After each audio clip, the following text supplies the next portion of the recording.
Do you have trouble saving money due to monthly living expenses? Are you paying more and more each month for an apartment or a dorm?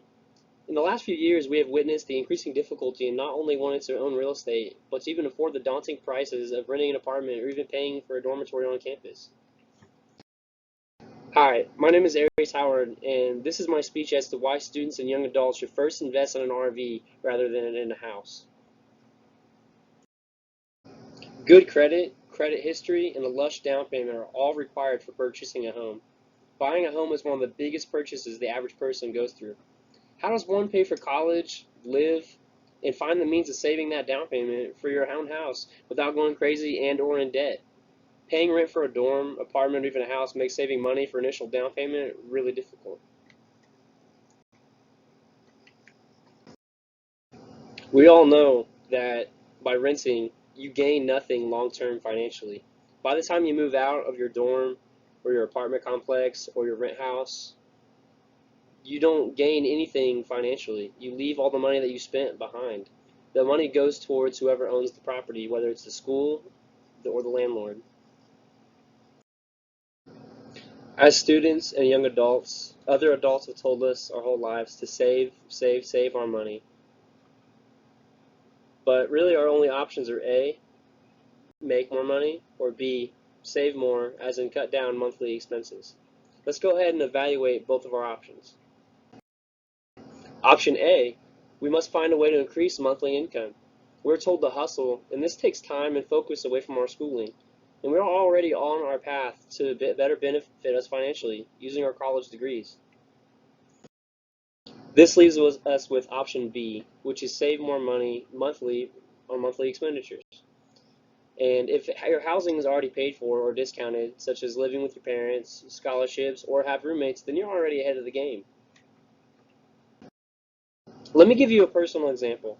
This was a townhome apartment that I had rented in Tulsa, Oklahoma. It's a 2 bed, 2 bath.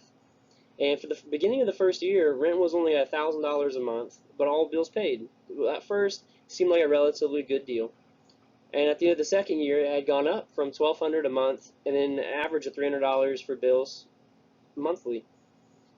I could get into all of the reasons as to why, money aside, as to why this apartment wasn't worth it, but I'm just going to leave it. Let's just look at just the financials of it.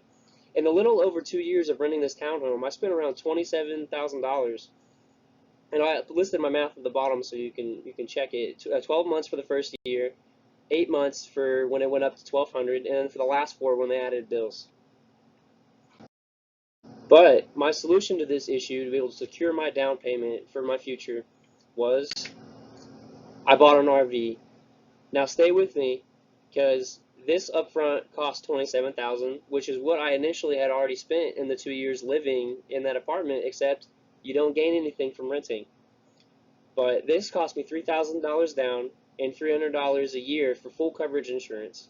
Monthly, the lot space was only $500 a month, and it's all bills paid on the lot. The RV payment by itself is just $400 monthly, so monthly totaling out to $900 a month versus the original $1,500 with bills and the $1,200 rent at the last apartment. So this is an additional savings of $600 a month. This is a picture of me and my girlfriend as well, of us in front of our RV once we first bought it. This is a video of the lot I would like to show you, just to show you where I was able to put it. As you can see, it has paved driveways just as a residential neighborhood will. It's just you're living a little bit more minimalistic.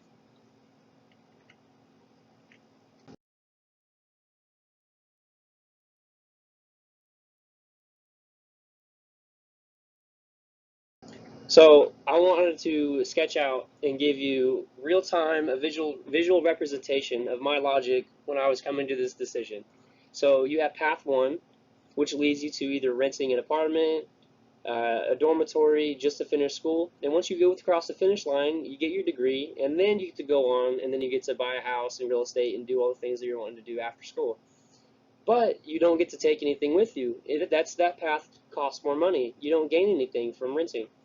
So what my logic was, path two is why not spend that money rather than rent, but paying towards an RV.